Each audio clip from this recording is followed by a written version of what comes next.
Like George Washington gonna square for he giving you nothing. You feel me? What's funny? Detroit St. Louis won them. Everybody had a little out. What's tonight, folks? Job on KD. No. They just locked in.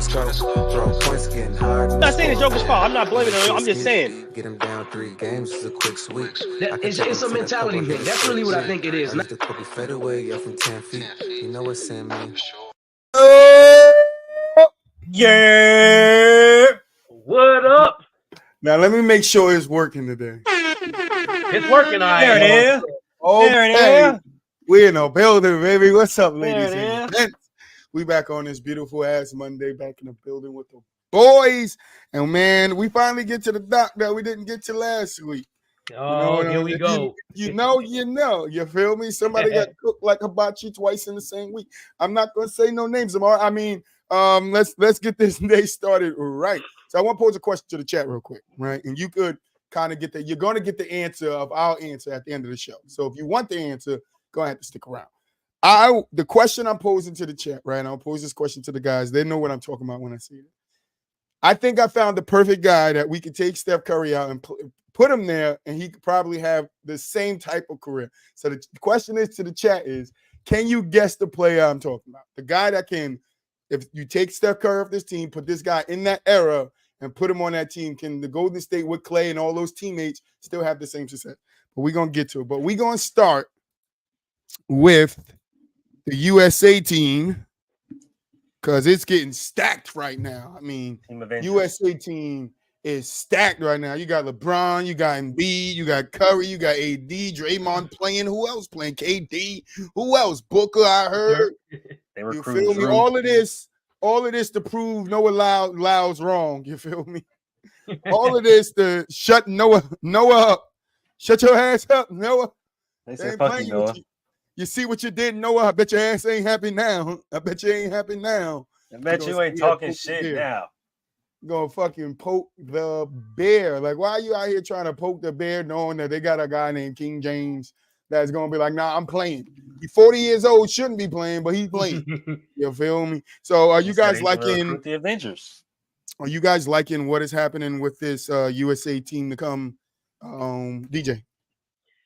Absolutely, because we're going to go over there and establish dominance again on top of the world. Like, if LeBron, Curry, and Embiid are all playing, I don't see how this won't go in USA's favor. Granted, a lot of these teams, we talk about chemistry and things like that, but I'm pretty sure by the end of this year, they'll probably have the team, and over the summer, they're going to be getting it in. They don't even need to bring in college kids for them to compete against. They can compete against each other in the gym themselves. First team, second team, third team, all against each other. It'll be dream team all over again when you hear them stories about the dream team competing against each other.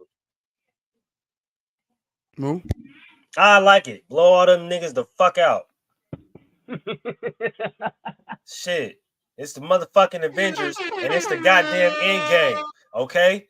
Love Avengers. The Avengers. Nah, it's the play with me. It's the play with me. Okay, that'll work too. Play with me. Everybody come to play with me. Okay? And they finna go avenge because, like Joel said, they didn't get the medal at the FIBA. So he like, yeah, I'm finna help him get the medal at the FIBA, at the World Championship. Bet. I'm with it. Blow all them niggas the fuck out. It's the end game. And we gonna bounce up like Captain and like Black Panther did in the end game. What kind of, you feel me? How he on your left type shit. Yeah, it's up. Don't play with us, okay? When it's up, it is up. Yeah, I mean, I think they're gonna go and do some damage. I know a couple people upset and B signed up to play with US and then play for his home country. I mean, you got a choice. You got a choice who you play for. You feel me? He didn't come to America to play for the best, organization because he wanted to play for his country. No, he wanted to be the best in the league. So he came to the best. Play the best players in the league. So I mean, I'm not mad at it. Get it together. Do what you got to do. Go shit on them. Hopefully they see Noah Lyles on the way to go, because I know win. No, at that nigga Noah Lyles. Every Draymond single win. Every win at that nigga. Draymond like, he got gold. Do we got gold? Yep. I'm telling you, if Noah Lyles don't win gold, they're gonna be on his head. Every Boy. win, just like they did when that man. Draymond was like, "We got gold." Yep. Did they win? Nope. In the interview, nope. at him every time. Stop You better be playing at with the them. finish line of his goddamn races, waving the medals like this. Yeah, you better. And I don't want to hear at the end of it. Oh, they had to stack up to win. They had to go team up to win. They've been we on your ass, boy. That's an irrelevant conversation. They had to stack up to win because the point of the Olympics is to bring the best players from your country. Even they stack up in every relay race, every gymnast, hook contest, the all-around gymnast, all that. That's the point of it. They be stacked up. You feel me? We ain't out here getting mad at America. We want to see America succeed. You feel me? Noah Lyles gonna have a front row seat. LeBron gonna buy him the ticket himself. Yep. Right here. He gonna escort him to the seat. Right here, Noah Lyles. Watch what we about to do. Front row seat every game. Because, like you said, talent is getting better. Other outside teams are getting better. Other countries have, are they getting their players back from the NBA? So they have really good, solid teams. But yeah, if we're gonna get the juggernauts of the NBA on one team, I don't see how anybody around the world beats that unless those guys go in there and they're not focused. Because I remember, I don't know if it was U.S. playing Spain. I'm not sure if it was Spain, but we were down, and the fourth quarter started, and Kobe went to the coach, and he was like, "We got this." And that's all he said. That's all Kobe said. He said, "We got this," and they proceeded to come back and whip that team's ass. I believe it was Spain. I'm not sure, but they came back and whooped that team ass. So I am in no shape worried about the Play With Me team bringing home the gold next when these guys touch the court. Anything else you guys want to add on that? Yeah, fuck you, Nolas. Yeah. Only thing I can say is the only person I would like to see return from the FIBA run on this team is Anthony Edwards. The rest of y'all can go sit down. I think BI too, because BI was coming. I think BI was starting. They would have had a better chance of winning, or at least getting. I don't think BI would want to come back. He probably wants Steve Kerr fade before he come back. Right? He said, "Nah, what you did to me was crazy." He said, "Steve Kerr, get the fuck out." Literally, that was his thoughts by the end of that. The soundboard is back, baby. Soundboard is fucking back. All right, let's get. We're gonna kick this segment over to Moo. Moo said he wanted to talk some preseason. I don't really want to talk no preseason, Moo. So this is your separate segment. All right, bet. I just thought, teams look pretty solid. I was watching the Sixers Celtics game yesterday. I know a lot of big name players didn't play, of course, like Giannis and Dame didn't play. A lot of I don't think Drew played yesterday. No, Drew did play yesterday. Drew played. He had like 6 points, 2 not a lot of minutes, but just we're getting early basketball back, and I'm excited, man. There's never going to be a time on TV where there's not going to be some type of sporting event on. So I thought everybody looked pretty solid. I seen the Cavs and the Bucks in Chicago game. That was pretty entertaining. The Warriors-Lakers game, of course, watched that one. I just thought that preseason basketball is back, man, and we should definitely got to be definitely excited, man. That means B2B is back in full effect. We're not in the off season.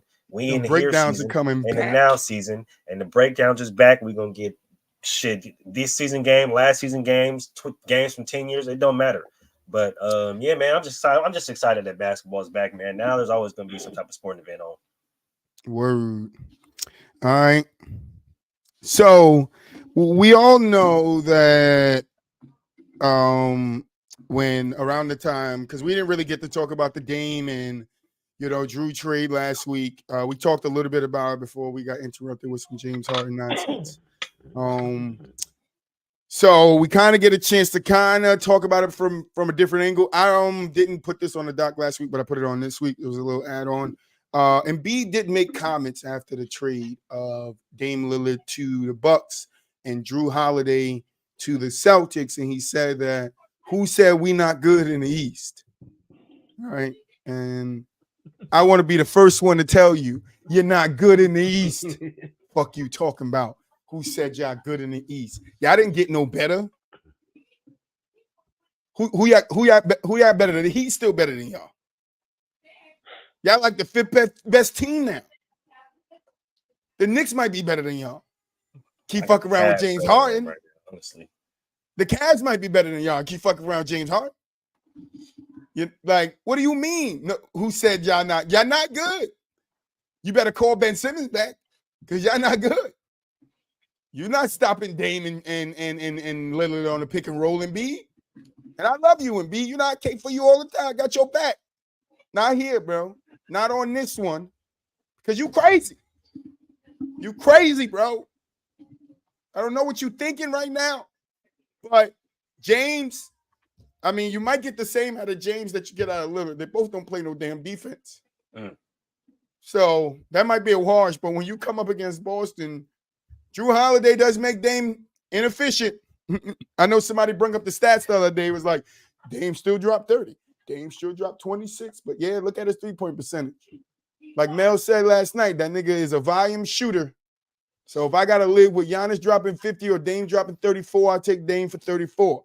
But come on, Embiid. You know y'all in trouble. That's why you came out so quick and said something, man. You know y'all in trouble. It's like the top teams are pulling away from you. It's like the third best team. Now it's like, I don't know if I could put you in front of the Heat. And I don't think the Heat got better this offseason. They didn't. Right. I think they got a little slightly worse until we see what those replacements for Vincent and Max is going to do. Because those two guys for me off the bench was key for them when it came to scoring. You don't get Dame. You don't get Drew to add to your defense and some scoring. You don't really get anything. You just got to pull some guys up like Spo and them normally do. But I'm not if I had to put my eggs in the Heat basket or the Sixers basket, I got to put them in the Heat basket. You know what I'm saying? So Embiid, you saying who said y'all not good? Troy said y'all not good. I mean, shit. History says y'all not good, gang. Like, what the fuck, dog? Like, the East has always been weak, bro. I'm sorry, dog. Like, the West has always. This is the reason why everybody got on LeBron James and said that from the majority of his career he stayed in the East purposely because he knew he had an easier road to the finals. It's because when you come out and play to the West or in the West, there's a lot more teams you have to go through as far as top to bottom that are just a lot better. Top to bottom wise, team wise, than the East, bro. Like when you look at the East, you only have 2, maybe 3 good teams. That's really it. As far as championship caliber, people who really teams that can really make a push toward the championship. There's really only 2, maybe 3, if that. If you want to give somebody a fourth one, you're kind of reaching. I ain't even gonna fucking lie to you. But when you look at the West, you have like 5-6 teams. That's what people are talking about, Joel. Like. It's literally it's second to it's literally not even they're not even on the same spectrum. Like you have a few good teams here and you have a whole slew full of fucking teams here on the other side to where it's like any one of them goddamn teams, if they get hot at any point in time, they might just fuck around and win the championship. You can't say that on the East. You can say shit if the Bucks don't win and if the Celtics don't win, I ain't even gonna lie to you, gang. I really don't know who else. Like we can say Miami. Everybody said the 76ers before, but come on now, we've seen how that show ended. But so it's like, who else y'all really got over there? Oh, okay. There we go. That's the reason why. Y'all not good in the East, bro. It's okay. Just take your lickings, bro, or come to the West and see what some real competition is like. I don't know. I mean, I need some context on what he means by we're good in the East, because by my context, you're clearly not. The 76ers, the Heat, they didn't get any kind of better. Not even a little bit. I agree with you, Troy, that the Heat probably got a little worse because we don't know who's replacing what they lost. You look at the 76ers, I mean, I guess you hang your hat on Maxey getting better because he has another season under his belt. Sure. But you also got to hang your head on James got worse because he's another year older. And you still got ugly J. Cole over there who doesn't know how to play basketball consistently. So this when Moose said the comment was we good in the East. This kind of reminds me of a team from last year in the West. Oh yeah. I was gonna say the same thing. That says, oh, we good over here in the West. Well, clearly you weren't. The ones that like taking shots. I would like to literally also add and physically. I would like to also add I can already see the season starting and Boston starting off slow because they have a brand new starting five and Drew just came on last week, 2 weeks ago. And Embiid is going to feel overconfident and then he's going to shrink down in size. I'm telling you. The East might not be loaded, but they're very top heavy. And they're not even a top 4 team in the East. They're not the Sixers on the top 4 team in the East. Yeah, I would be surprised if they finish number 4. Because I think the Cavs are going to play better this year coming up. So you got the Cavs, the Celtics, the Bucks, the Heat. I mean, that's 4 teams I would take right off the top of my head over the 76ers. James had 1.5 games, as we said, last week in the playoffs. Can't count on that again with him being a year older, and you don't know if his head is going to be into it. So fuck around. Brooklyn might be a better team than them next year. Oh, I didn't even think. Yeah, I'm not mad at that statement, bro. Like, give Brooklyn them young players, man. I am. History shows, and let's not that sleep on stars Washington. are born in international play, and Bridges is coming off a very good international run. Now, I'm not saying the Wizards is better than the 76ers, but let's not sleep on those Wizards because they could finish higher than the 76ers. And don't think they can. And so can the 2 light skins over there going crazy. So can the Nets. The Nets can finish above them too. Like don't sleep on the Nets. The Nets are a very good team, and they're getting Ben Simmons back. And Ben Simmons seems to be back into prime form. I think he might be a little better. He might showcase a little bit more than what people have thought of him. He has been saying that he's been 100% locked in. Mental is good. Back is solid. He's ready to hoop. So I mean, yeah, I hope to see it. Hey, everybody's good until they have to go through that relapse. Let me tell you, everybody's good until it's time to be good. And he might say he's good, and the minute he got to step to that free throw line, them doubts start creeping in. But hopefully he's overcome whatever he had going on mentally. As he said, bro, you're one of the best defenders in the league. You can get it done without having to make it. Shaq got it done with shooting a little bit over 50% from the free throw line most years. Come on.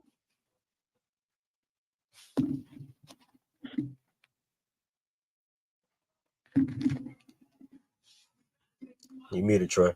Yeah, I don't hear you, Troy. I said, damn. I said, yeah, B, you ain't ready for Boston, bro. You going to need James Harden to drop a couple 45-point games if you think you get past us. You feel me? You're going to have to go to James Harden and tell him, look, the same thing you told Emmanuel Udoka, I need it here, okay? Same thing you want a scoring title, get it here, okay? I need you because you ain't no help, my nigga. You pass the ball very well. I'll give you that, but you are a volume shooter somewhat. I'm not going to say, is he really efficient? Will we say James Harden is an efficient scorer? I don't know. PER says he is, but eye test tells you absolutely not. Right. Eye test says not. So 76ers, you definitely got some front office problems going over there. You got a new coach. You fired Doc Rivers. Some of your players left. James Harden is halfway out the door, so we don't know what's going to happen with him. So I would keep my mouth quiet and shut for now, Embiid. You my boy, I care for you. Think you better than joke. But I would keep my mouth shut for right now because I don't know how it's looking for me too much, I get you former MVP, you want to open your mouth, you want to say some stuff, but I don't think that's how it works. Anybody want to add anything else?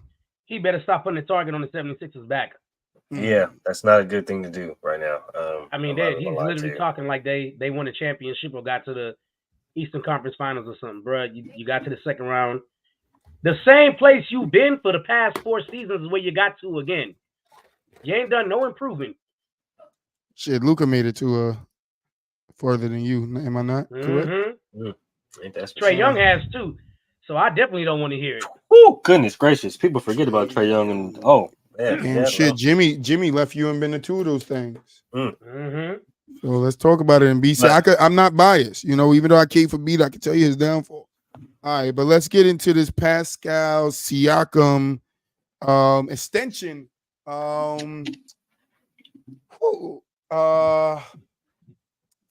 you say this nigga name? The Toronto. Masai Ujiri? Yeah, Masai Ujiri. Oh. Because I was about to fuck it up. I'm just gonna tell you, I was about to fuck it up. All right. Messiah on not initially extending talks with Pascal Siakam on extensions. He said a lot of players didn't play the right way. We were selfish and we didn't play the right way. So let us see it when we play the right way. I'm a little like, okay. I mean, when you say he didn't play the right way, was he's selfish? He kept the ball in his hand. Okay, but you lost Fred, right? I mean, he gonna have the ball in his hand a lot more this season. You think he gonna play the right way this year? Like, what is it? See, I don't understand what he means about play the right way. And then somebody in the comments said Musala is so overrated. Because I don't understand it. It's like, yo, that's your best player. You know, he does give you your numbers. He's the one that you got to put the team on your back and shit like that. But I don't know. What are you guys feeling about this extensions, DJ? I really believe that was a made-up, kind of fabricated answer that he made because they're looking to trade Pascal, and it's going to make him easier to trade if he has an expiring contract. I truly believe they're not going to just let Pascal Siakam walk. Absolutely not. They're going to try and trade him and get some value. And as you know, expiring contracts in the NBA are very valuable. So, I mean, he just made up a bullshit answer to get by on the media at the time because they wanted to know, hey, why hasn't Pascal gotten an extension? So you gave the most corporate answer possible to make sure, like, look, he just didn't play the right way. We know he's capable of being better than this. Type your man up to get more value back. So that's all I think it is. Masai, shut up and pay him. What the fuck? Like, pay the man, bro. That's the reason why Fred left, right? Like, because you wasn't gonna pay him. They won you a championship, so they're really sitting there looking at you like, this nigga gonna pay us, bro, or what? Like, nigga, did we not bring this nigga a championship game? Like, that was the conversation they was having. They was literally looking back and forth, Pascal and Fred, like, this nigga got a ring because of us, right? You got paid? No, I ain't got paid. You got paid? No, I ain't got paid, JK. What's going on? Shit, I don't know. Fred about to batter there. Look, Fred was like, I ain't gonna lie, bro. I'm finna dip up out of this motherfucker. This nigga ain't talking about no chicken, bro. What's going on? Like, he went to the Rockets, dog. You don't think Fred had problems in the front office? He went to the Rockets, bro. He said, I'm going to Houston. I'm going to Houston. Bro, I'm trying to tell you, you might want to pay him because you got Scotty Barnes next. Scotty Barnes gonna look at you like, you gonna do me like you did the OGs gang? What's up? Because come on over to Boston, Scotty. I leave too. You feel me? I dip about it, this motherfucker too. I go to only Orlando do it when your obligation is fulfilled. Okay? You know what I'm saying? Pay the man, bro. I don't get it. I don't understand what this play the right way. Did they play the wrong way? They swept the Warriors, so they had to do something right last year. Like, what the fuck are we talking about? Like, they played the complete right way. I don't understand it. Pascal played the right way on offense, played great defense. Chris Boucher was good.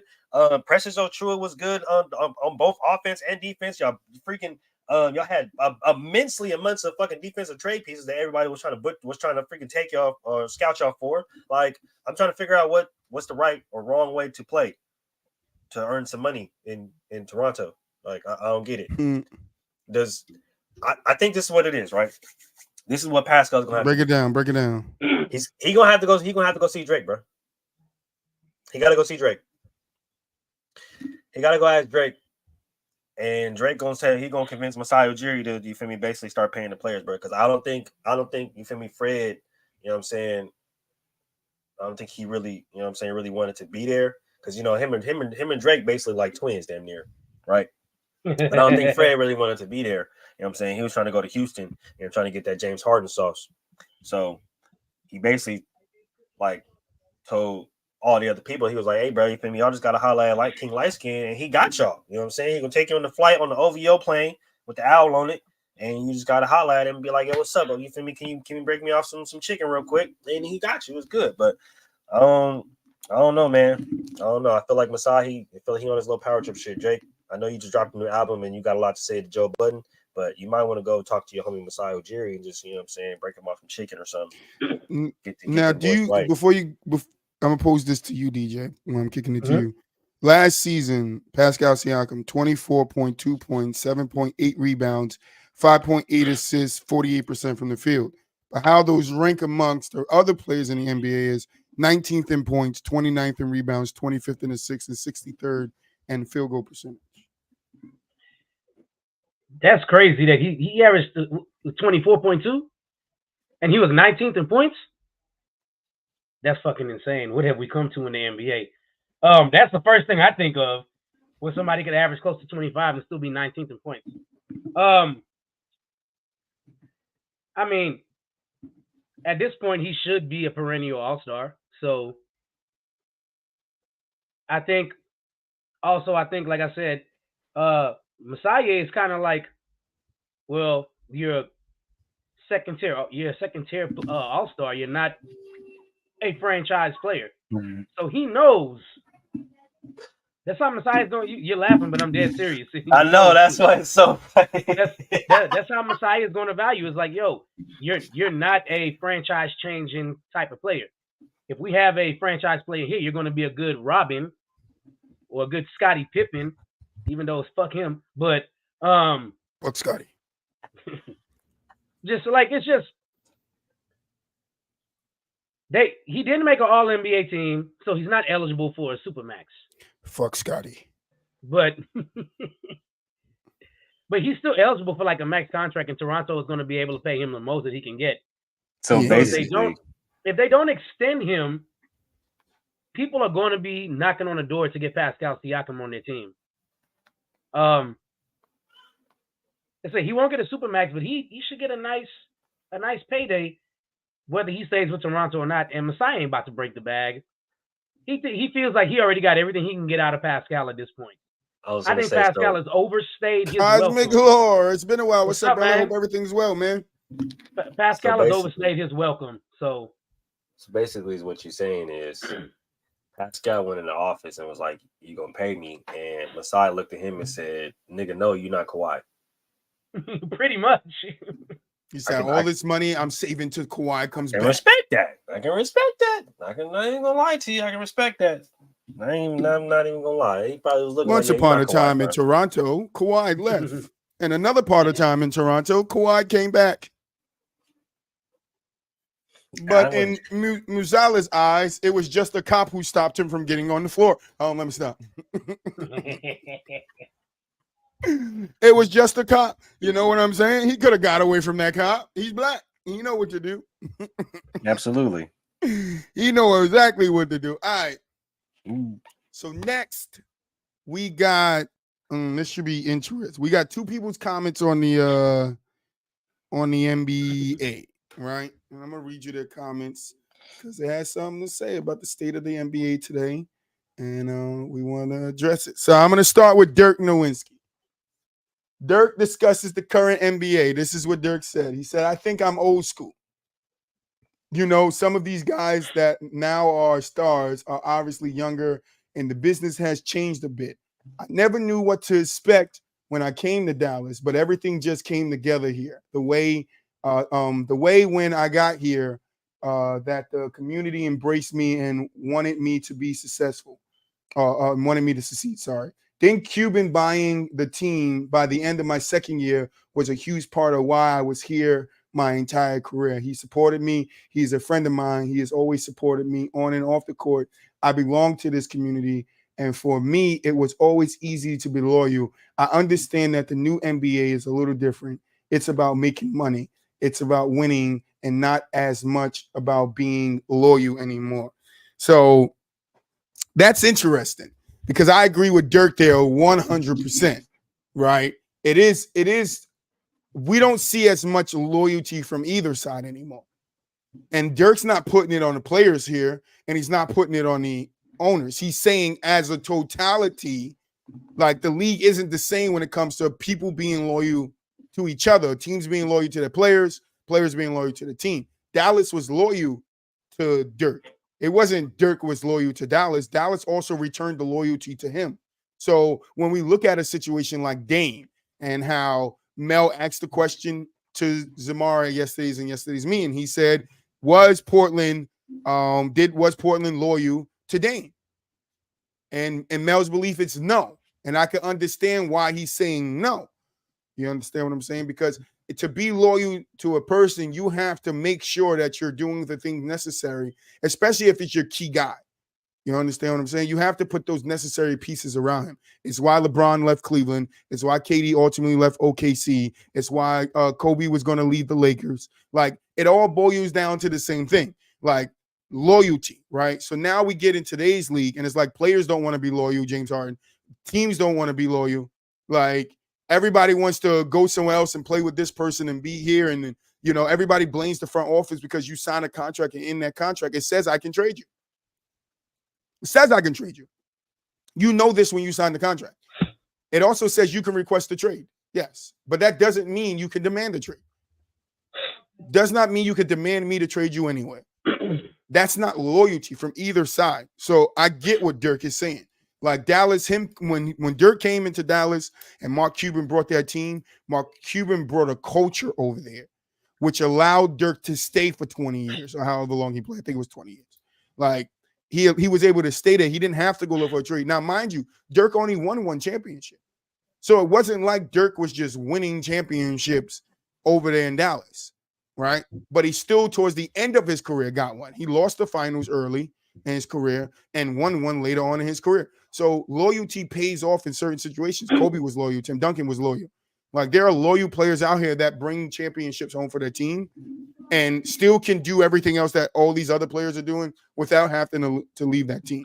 So I'm going to kick it to DJ. What are your thoughts on Dirk's comments? Dirk is absolutely right. Loyalty is a two-way street.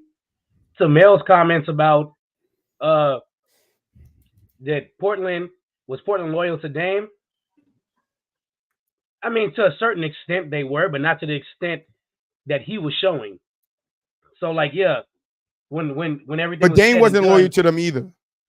Right. No, so because in the end, he wasn't. Yeah, because he told them last year when he signed the contract, I'm not going nowhere. And then this year he was like, trade me. That's not him being loyal. Go ahead, DJ. Right. But on the flip side of that, people out here are acting like Portland didn't do right by Dame, sending him to Milwaukee. I mean, like, yeah, he might have wanted to go to Miami, but they put you on a team with a top 5 player, the best player you're ever going to play with in your career, unless you just so happen to go somewhere else after this and find a better player than Giannis, which probably isn't going to happen. This is your best chance. Portland did absolutely right by you on that front. I mean, even Kevin Garnett said he wanted to go play with Kobe, and he got traded to Boston. And then Ray Allen came over, and they formed a big three and won a championship. So, but Dirk's comments about loyalty in the NBA is absolutely right. I mean, some people do not want to go through the grind. And the more we start talking about, the more we keep talking about MJ and LeBron and rings is all that matter, and Steph Curry and his legacy being as equal or better than LeBron because he has the same amount of rings. That's all. They don't want to walk around being Charles Barkley, a player that didn't get a ring and being disrespected. So because of media now and everybody in the barbershops having a voice and being on social media and they get to see it, I mean, it's the same reason why Kevin Durant left OKC and went to Golden State. I'm not about to be Charles Barkley. I'm not about to be Karl Malone. I'm not about to be Allen Iverson. I'm not about to be one of these players that walk around here that stay loyal to an organization and never wins. So, I mean, he's right. But like, you know, it's a new day. It's a new chapter. Long gone are the days of the old school where you stay there and grind it out. So, I mean, he's right though. The NBA has lost a lot of competitiveness over the years because teams and players aren't as loyal to each other as they used to be in the 90s and the 80s and the early 2000s. But I mean, I don't think I'd have two superstar or star talent journeymen. Yeah. I don't think I'd have a problem if most of these players just sit there and finish their contracts. Right. The part of the problem is they're not finishing their contracts. Big problem for me. Dame is one of mine. I hate to say, I mean, Dame kind of did right when he was like, I'm going to let y'all go through off season and do what you can to make the team better. But Portland wanted to obviously rebuild. No, I wouldn't say he did right because when he signed that contract the year before, he told them, I'm not going anywhere. So for you to then come back around and be like, oh, I'm giving you to the trade to see what you do in trade to see if I said, no, that's not him being loyal. Yeah. I mean, you can look at it both ways because they haven't put a decent team around him to a certain extent either. No, 100%. And you Yeah. can say that's on the other end of the team Yeah. not being loyal to Dame. 100%. You trade away Yeah. his second option who was great next to him, and then you get him a guy like Jeremy Graham who he's not really like, so I get it, but that's just the loyalty back on both ends. Moves. Yeah. I mean, y'all basically hit it right on the head, bro. Like it's definitely a two-way street. And at least for me, if you want somebody to be, loyal to you, or if you want somebody to exhibit loyalty to you, basically you have to put out the same energy that you're willing to give, right? And like there was a lot of points in time when you're looking at Portland, like, what are we doing here, guys? Like you have CJ, you have Dame, you know what I'm saying? Like, but as we know, as we see in the NBA, bro, as we see now, that's not gonna win you a championship. So like, what else are you guys doing to supplement that, to keep your superstars happy? You know what I'm saying? So I can understand why CJ is like, yeah, New Orleans is looking really good right now. They got some good young talent, and I feel like if I can, be that missing piece and we add some other pieces, we can go far. I can understand Dame being like, hey, like I don't have all my whole career, dog. Like I'm trying to win a championship, right? And it's really just like y'all said, like a lot of, especially with social media, barbershop talk, a lot of this stuff, a lot of these kids today, right? Championships are the above all be all, right? Like if you didn't win a championship, if you don't have this, if you don't have these specific accolades, then like your quote unquote all-time ranking is gonna be affected, right? Like everybody like cares so much about like that kind of stuff. So like it's not crazy to see superstars wanting to go out and like, oh well, let's go up, let's team up with this dude, let's team up with that dude and win a championship, instead of staying in their hometown or staying where they got drafted and like hitting their boys up, or like just like growing internally to the point where it's like, damn, all we really need is like one solid little piece or whatever the case may be, and this dude's a free agent, like let's go ahead and call him up. Like, not, oh well, I don't like how it is here and I just signed a Supermax, but fuck y'all, I'm trying to go somewhere else. So it's like it's definitely a two-way street, bro. And I feel like to get loyalty, you have to give some type of loyalty. Like a wise person once told me that a good deal means a good deal goes down with someone both sides feel like they lost something. So, hey, I agree with that. So let's get to the second end of it, because Jabari Parker also came out and had some comments on the state of the NBA today. So his comments is, the NBA by far has the best talent in the world, but the game took a hit. And he lists off things. Analytics made teams play to patterns. Veterans got pushed out the league. Only stars can take middies. Post play got eliminated. League went too young. Rules softer than ever. Scoring is very inflated. Non-3-point shooters take threes. Games too up and down. Defensive players often disabled. Hard to keep up night to night. Only 4 to 6 real contenders. Owner's power versus star power. No team has a core for 3 to 4 years. Way too much player movement. Individuality of the game. Free agent trade too hyped. Most analysts equals gossip and debates. Right. So I like one of the things at the end he says, way too much player movement. That is, I don't know if you guys would agree with me, but I don't think we have ever seen this much player movement from year to year with the same names of players like ever in the league. That's so true. It's like we didn't see in the 90s all these role players. No, when a team got a specialist, a 3-point specialist, defensive, they will keep you until they wanted to rebuild their team. Then they would trade you away or let you go. In today's league, it's like, yo, I signed a guy to a 3-year, 4-year contract. I got him for a year and a half, and then he's gone. Either of his volition or mine. Because if I'm the team owner, I can either trade him away or actually trade and force itself out. Because that's what's happening too. So when he says way too much player movement, connect that with owner power versus star power, what he said. Owner power versus star power. Yeah, because stars are more taking control. We're all for players on this show, yeah. But who has the more power? It's a power struggle between those two, which leads to way too much player movement. The power struggle leads to player movement because now all players think when they're unhappy, they have the right, which we can agree they probably do. They have the right, which they don't because they signed contracts. Tori gonna tell you.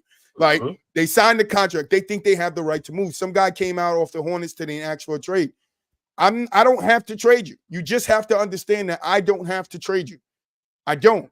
It is way too much player movement going on. Like when he says scoring is inflated, you guys say that shit all the time. When he says the rules are softer, you guys say that all the time. I like the 9 3-pointers shooting threes because Marcus Smart isn't a 3-point shooter. But he's shooting threes like he's Steph Curry.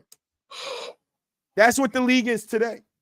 We got Dylan Brooks and Marcus Smart as 3 and D guys when they're just really D guys. That's all. All they do is take the D. Pause. I mean, I'm just playing. But like, come on, post play got eliminated. How many players do you see go with their back to the basket? We don't see that many people. Veterans got pushed out of the league. How many veterans are in the league? None of them are in the league and penetrated. I mean, like it's crazy. it's way too much player movement. I agree with Jabari Parker. It's way too much player movement, bro. Players are moving year after year after year, new team after new team. Like by the end of their careers, they didn't play for a 32 team. Ooh. James Harden's halfway there. So is Kawhi.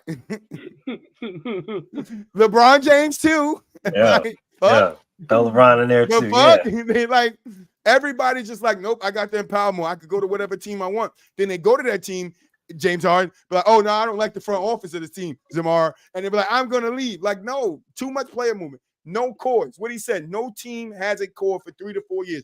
Name me 5 teams that have a core from 3 to 4 years. The Warriors. I was gonna say. I'll wait. There you go. Name me a team that's had a core for 3 to 4 years. Other than the Warriors. Other than the Warriors. Yeah. There you go. Everybody core changes. Like you can't. I'm not even gonna say Boston because you can say Boston core is Brown and Tatum, but no, we done had Kemba in there. We done had Isaiah Thomas in there. We done had fucking Kyrie in there. So what's the core? And this is what I told you guys before. What is Boston's core that we keep saying JT and JB need to split up when they had all these teammates? Like not at their call, but at the office call. So it's like post play gets eliminated. Big men are out the league. That's something he didn't say there. Like defensive players get disabled. It's not that many defensive players that really you could be like, oh, this guy, is really getting shine for his defense. Like, no, you got to do more on the court now than just be a defensive guy. So I'm gonna kick it to DJ. What are your thoughts on Jabari Parker's comments? I mean, Jabari Parker is only saying what we've been saying for probably like the past 6 years now. You got guys trying to shoot like okay. I'm gonna take it back to what we were talking about for the Olympics. Steve Kerr has an offense that revolves around Steph and Clay shooting. You could throw Jordan Poole in there when he was there, Andre Iguodala because Andre Iguodala could actually shoot the 3-ball. He just wasn't the best 3-ball shooter, but he can definitely average around league pace for threes. So Steve Kerr went to the FIBA tournament and implemented the same offense that he had with Golden State. The problem is you don't have Steph and Clay to make that offense work. I'm tired of telling people this. Like the amount of 3-point shooting is so high that the basketball competitiveness level has dropped. Like it's dropped off significantly. Granted, people talk about the amount of possessions has changed so much. That's absolutely false that the amount of possessions have changed so much. The reason why it seems like the amount of possessions have changed so much because in the 2000s, it slowed down so much. In the 2000s and the 2010s. And here's proof right here. In 1989, 1990, possessions per game for a team was 98.95. Today, or last season, it was 99. It was 99. So like 99 possessions. It's not that big of a difference. The problem is you just see too many people shooting. There's too many people shooting, and it's really watered down. He's absolutely right about the NBA doesn't value veterans. That's why you have people like John Moran doing stupid shit year in and year out. And then your veterans in the NBA are normally like 29, 28, 29. That's not veterans. That's just people in their prime. You're just a young old nigga. On their team. He's just a young nigga. You're not even old yet. You're just a young old nigga. That's all just it is. Young old, just young and old at the same time. So I mean, I agree. Jabari Parker's right, and you know, a lot of people was like, "Who is Jabari Parker to say this?" He's a guy that played in the freaking NBA. So what do you mean? Is who is he to say that? He played in the NBA. It doesn't matter if he wasn't a star. I mean, like he was one of the most highest recruited players in the nation at one point in time, and one of the most top basketball players in the nation at one point in time, and was probably on a trajectory for a promising career before tearing his knee. Yeah, before tearing his knee up twice, mind you. Twice. Yeah, I followed Jabari Parker. I did too. I know. I love Jabari Parker. Yeah, I know one of Jabari played for the Celtics for a little bit.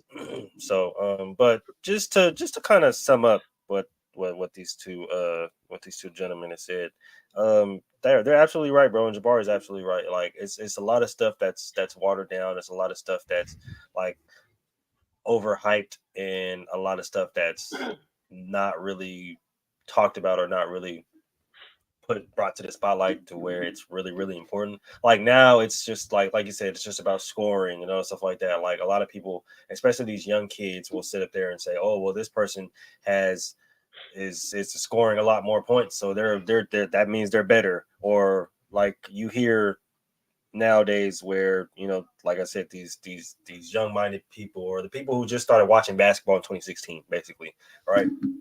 You hear them say that, oh, well, this person's peak was better, which I don't even understand what the fuck that means, right? Like, I don't understand what the fuck a peak is, right? If we're talking about career, Green's peak was better than Robert Horry's, I guess, right? Danny Green's peak was better than Kobe's. That's what I heard.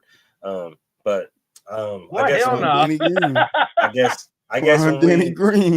guess when we're measuring career as a totality, right?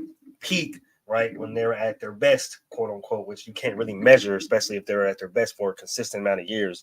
That's what a lot of people like to measure based on. Let me chime in on something real quick. I just want everybody out there to know. I hope cousin Marcus and ATN are both listening. This is why Troy doesn't rank active players, because a player could literally be in their peak and their career isn't fucking over yet. And you want to base his whole career off of 3 great years. Yeah, somebody tell him, DJ. Somebody said that they can argue that Giannis is ranked above Kobe Bryant because his peak is higher, but hell no. You see how that doesn't make any sense? Has he even really finished his peak? He's not even out of his peak yet. So how's it higher? And see how that doesn't make any sense? Come on, right? Get high. You're kissing my lips, nigga. Get out of here. It's just a lot of oversaturation going on, and like there's a lot of stuff that's glazed. Oh, that's glazed that you know that wasn't glazed in the past, bro. Like you can sit up there and have basketball conversations about who's a better defender, who's a better scorer, and those players will be the same fucking person, right? Or the same two people, right? You can have both back and forth. So it's like, well, like this person was a good scorer, but his defending is what took him over the next top or the next level. But now it's like, oh well, this person dropped 35 points a game and he got 2 MVPs and he took his team to the championship 3 times. And get the fuck out. Thank you. Like, come on, bro. Like that's not basketball. We sitting up here talking about that way. Sitting up here talking about putting the ball in the hole. Like that's the simple part of the game, yeah. But the more complicated part of the game is defense, rebound, spacing, understanding timing, hustle, like adjustment. The perfect person for this whole thing about when you're comparing somebody's peak that comes to mind for me is Kevin Martin.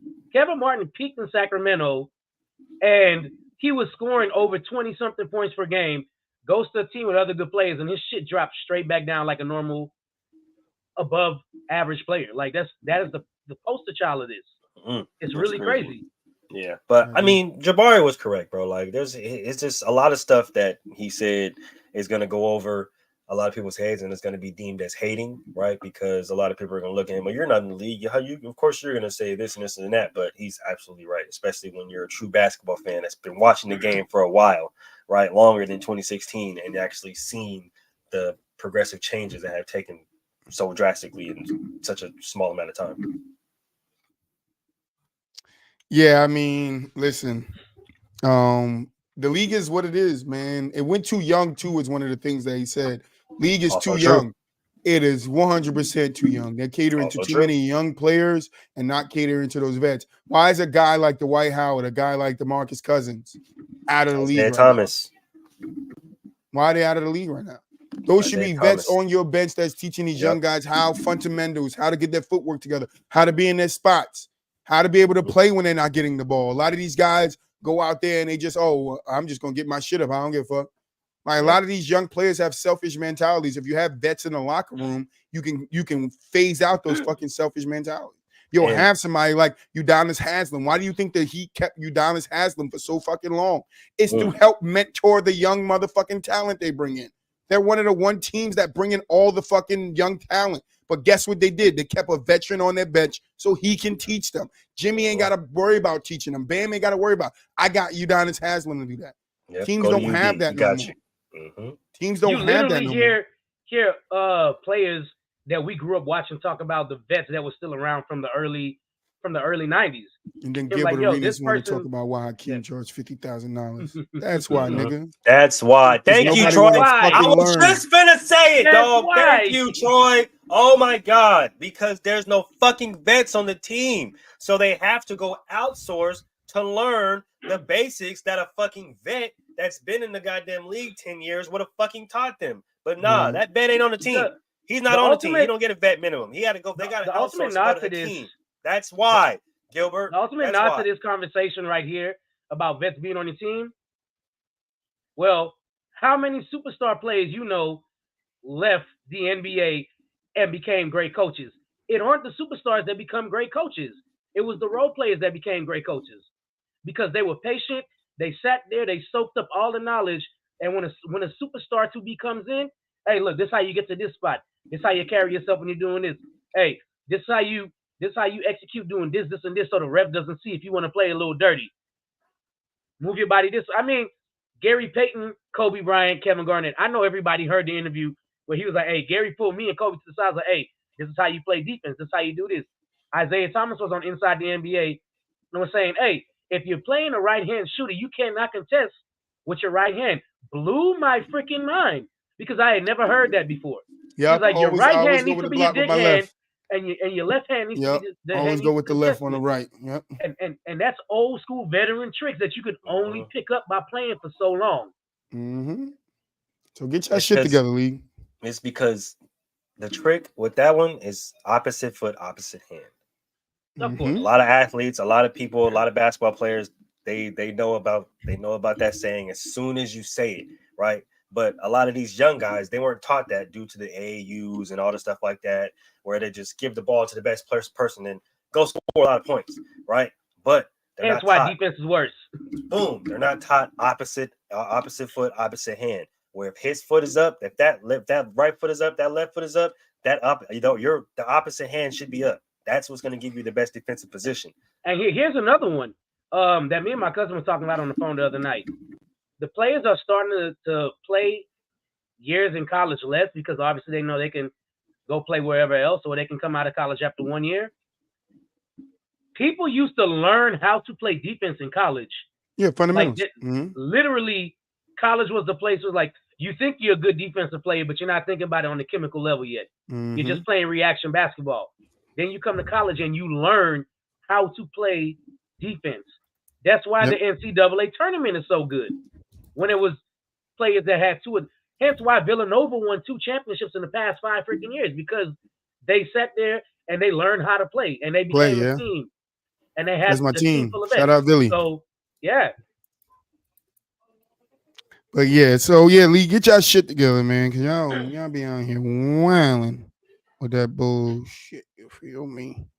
All right, so we got a start bench cut that y'all wanted to do last week. We still put it on the thing. You know, I don't give a fuck about start bench cuts. We know. So Yeah, we got Draymond, Rudy, and Brooks, and we all know Rudy's getting cut.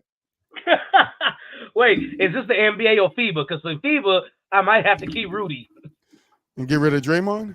You said Yep. Draymond, Rudy, and Brooke? Yeah. Oh, yeah, no, I'm cutting Rudy. In the NBA, I'm cutting Rudy. In Ruby! Olympic, in Olympic or FIBA play, I might have to cut Draymond or Brooke. Not gonna, especially if Rudy gets to play with his team that he grew up playing with. He's a beast in FIBA and international play because the rules favor him.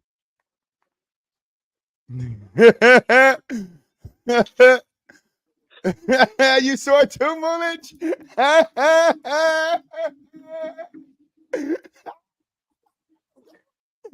I want to go. I want to go. I'm about to order some food over there right now, nigga. What? Right now, nigga.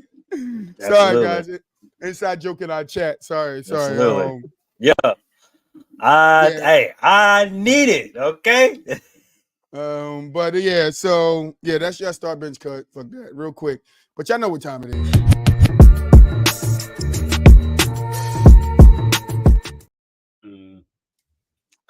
I'm gonna keep this real short and sweet, man. It's gonna kind of go to my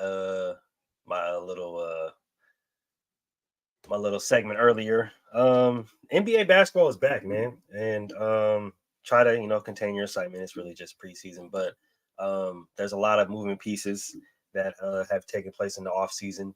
A lot of new players and some new teams, a lot of new faces and some new teams. We got 2024 coming up, which is the year of the Avengers in game. So that's going to be really exciting.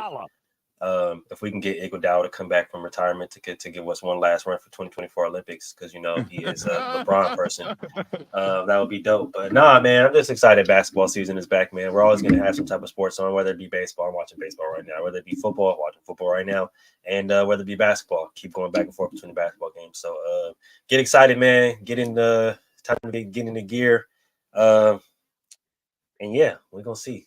This basketball season should be real fun.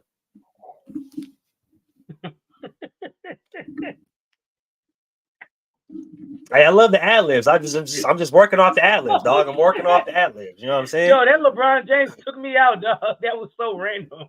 Hey, he's assembling. He's assembling the Avengers. Still can't hear you, Troy. He's getting together. I saw it took your ass out. I saw it took your ass out. That's why he's getting together the Justice League. That's right. And you feel me? They finna go knock off the Joker. All right, so remember that question, chat? Remember that question Troy asked in the beginning of the show when he said he think he finds a guy that you can replace him in errors and he would have I'm not going to say the same amount. He's not going to have the same career stat, but he's going to have similar success. So we're doing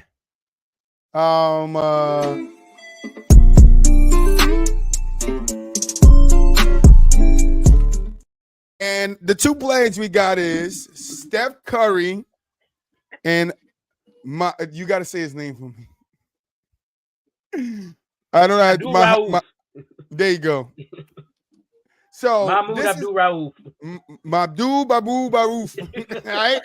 That's what we doing today, all right? Y'all know who I'm talking about, man. I gotta fuck one name up. You feel me? One name. I gotta fuck it up. But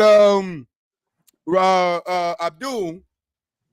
So this is what I was thinking, right? Because I was talking to Mel last night, and I'm like, yo, bro, the point of bring him to the era is to take two players, swap them in the different eras, but with the same journey that the other one had. Now, the injuries might be different, stuff like that, whatever. However they're healthy is how they stay. But what switches is if Steph Curry is going to play in the period Abdul did, then Steph Curry will be adjusted to that league. Meaning, will he get the same opportunity to shoot as many threes as he shoots? Would he be able to do this? Now, Abdul coming to this era, right? Mahmoud coming to this era, he's going to have a lot more opportunity because we all know, and it is said around the league that, Abdul was doing his stuff before Steph Curry. He was a similar player to Steph Curry before Steph Curry came around. So I would like to pose the question because I think this is a really, really good comparison.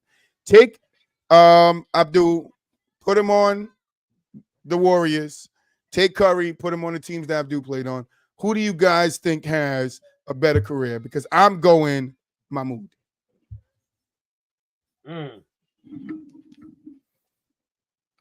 DJ, you want to start? Look like your lips fit and say something. Well, to be fair, I think this is the most fair comparison for Steph Curry. And it's been said numerous times now. And as you go back and look at Abdul Rauf's highlights, you can see this. You can see the similarities.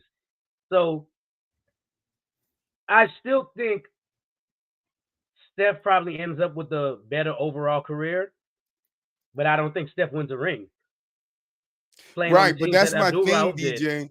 If we're putting Abdul with Clay, Draymond, they win a ring. Right, and then you add KD to that, they win some more rings. So I don't know. Abdul isn't going to be the same player Steph is on that team. So, but he might have the opportunity to be what Steph is on that team. Yeah. Maybe a lesser version, but maybe it still works out with Clay being there and Draymond being there. Because remember, Draymond was more of a scorer too when he came in the league. So maybe Draymond scored more. So the thing might be different. But I think if you put Mahmoud there, I think he can finish his career with 3 to 4 championships. I'll probably go 2. The 2 with KD, I think they'll still get. Yeah, but I'm still giving them the year Kyrie and Love went down. Yeah, so 3. I would give him 3. I don't know if they beat Boston with him on that team. Maybe. So he can still have 4. That's what I'm saying. Well, I mean, in order to beat Boston, it would have to mean that Mahmoud was the guy. He went off. He would have to be the guy. That's why I said I don't think they beat Boston. I don't think that happens either. So I give him 3. Yeah, because Steph was on a different tear that year. It was a different. Yeah. It was real different. Honestly, just looking at the teams and at the time period, Mahmoud's definitely going to have a better career, right? You get to play with a more spacing offense, a more shooting centric offense. He's probably going to be the smallest guy on the team, or smallest actual true scorer on the team. So he's not going to have to worry about truly defending like that, since the Warriors do a more of a pass off switch kind of team defense. Mm-hmm. Yeah, with that, you have Draymond, you got Clay, you had Iguodala, freaking Wiggins, KD. It's really just going to turn into an offense to where all he has to do is focus on his shooting, right? Because you have Draymond that's going to, Draymond's going to assist, Clay is going to be on the wing, KD is going to give his shot wherever, and we have Wiggs or whoever is working on the inside, Kevon Looney, JaVale McGee at the time, just work on the inside. So compared to Steph on the other side, it's going to be more difficult because Steph will probably be looked at as more of a focal point, and pairing him up with,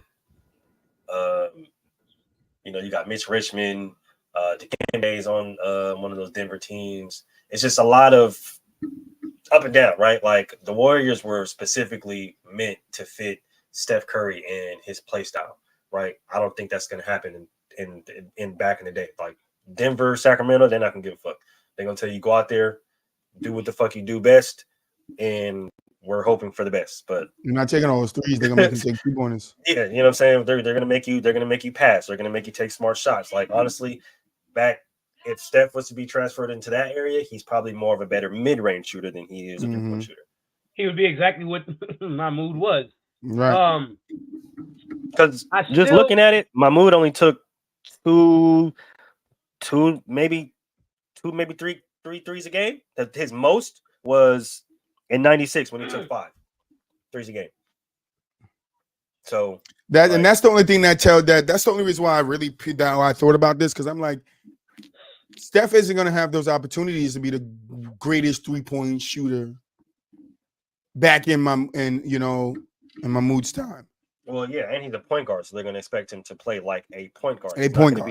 He's not going to be a Reggie. He's not going to be a Ray Allen. So we're going to be like, I'm not taking away their slashing and they're getting to their rack ability, but those were pure shooters coming out of college. Like they can shoot coming out of college. And I'm not saying that Steph Curry couldn't, but back in that time period, you had to play more eccentric to your position, and they was gonna make Steph Curry pass. Yeah. I don't. It's tricky for me because it really comes down to what do you constitute as a better career, is what I would say. So Mahmoud might win 3 rings, but in this era, I mean, I don't remember him making more than 2 All-Stars in the 90s. So how many All-Stars or how many All-NBA teams? I mean, but that's what I'm saying. With that, we with can't tell, but he has more opportunity and with the free flowing game today to make more All-Stars, to make more all NBA teams, to be a elite with more of a 3-point, to take more than 5 threes a game like these guys are doing. That's why I say he would have the better career, because if we're putting him in today's thing, he really has no restriction. Back in the day, he had restriction, and we know what type of player he was. So we're putting him in this league, and everybody, like Jabari Parker said, scoring is inflated. Oh, he's going to inflate the scoring too. He's going to be able to get his shit off, score 25 points a night. I mean, they're going to give him a lot more free range. He's going to have a lot more free range. So I do think with all of that, I do think he gets some awards. I don't know if he wins an MVP, especially not a unanimous MVP. So that's going off his record, right? That's different. Right. I don't know if Iguodala still wins the first MVP if he's there. So like those things we can't really hypothetically speak on this because we don't know how the awards are going to go. But we could hypothetically say, for me, that if you took Mahmoud and you put him on this Golden State team with Clay and Draymond and Bogut when they first started, and then you give him Dre, Clay, and KD, I definitely think he comes out with a pretty solid ass career. Definitely. I also think like on Steph Curry's part, because Steph really revolutionized the whole 3-point shooting era the way it is now, because he was just that damn good of a shooter. Would that happen in the 90s? And would people be shooting threes sooner in their careers now going into the 2000s and the later 2000s? So that's the other side I look at it at. So I mean, that's a good point. This is a very the play styles are so similar. It's almost like if you switch them, you might get the same result. I mean, like the Warriors might win one less chance because I don't think they would beat Boston either. If Steph Curry's not on that team going on, take Wiggins to take over, like But I mean, this is a good one. I'm absolutely not mad if you're going to say Abdul Rauf, because I was a big fan of him. I was a big fan of Chris Jackson. There you go. Chris Jackson. Yes, sir. That was the name before he changed it. Chris Jackson was one of the best top players I ever seen, bro. Yep. Well, I'm gonna call him Chris then. Sorry, Mamu. But yeah, I think that is. I think I came up with the one. This is probably the best one we had so far. That's an even comparison. Because I just think like if you really look at Mahmoud, like, he could play in today's era, and he was forced out the league back then too. Yep, he was definitely playing today's era. Yeah, he was forced out the league back then. I don't think that stuff happens to him because he was advanced. He was ahead of his time. Even if you want to say just take him and move him to this era with Steph Curry and him, I think we will have 2 similar players in the league at the same time. So as Dame says, he's the second best. No, I think Mahmoud will be there. Because he's that same similar. He can shoot the 3. I don't know from the range he's going to shoot it from, but in today's league, he was deadly back then, so he's probably going to shoot it from far too. You know what I'm saying? So I don't know. Dame probably becomes maybe the third best point guard in the league if we put Mahmoud. Because even if we take Curry out, let's do this to bring him to the era, right? Curry went back to the 90s. Mahmoud came in. I still would say Mahmoud would be better than Dame time. I'm not mad at that. Yeah. I'm not mad at that. Honestly, Ethan, because just thinking about how they play and the narrative around Dame at the time, that's not crazy to say. Yeah. Speaking of the athleticism for Mahmoud is off the charts because people forget he competed in the freaking dunk contest. Mm-hmm. And he never dunked in an NBA game. So, yeah. And the third highest shooting percentage from the free throw line in NBA history for a season is a nice touch on it, too. Only behind Jose Calderon and Calvin Murphy. Yep. That's a nice touch on it, too. You don't want to send that man to the free throw line. Nope. Not at all. But Chad, let us know who you got. If you're watching this, let us know who you got. Let me know if I answered your question in the beginning of the pod. I think we did a pretty good job at answering it. But that's what I'm gonna do when we have like a bring them to error or something like that. I'm gonna pose a question to you guys, so when we get to it, you guys can answer the question. But we're gonna get around to these final thoughts. Close this Mamma Jam out. We had a quick show for you guys. Troy had kind of a headache today, so he really didn't feel like yelling and shit, or passionately talking. I don't know.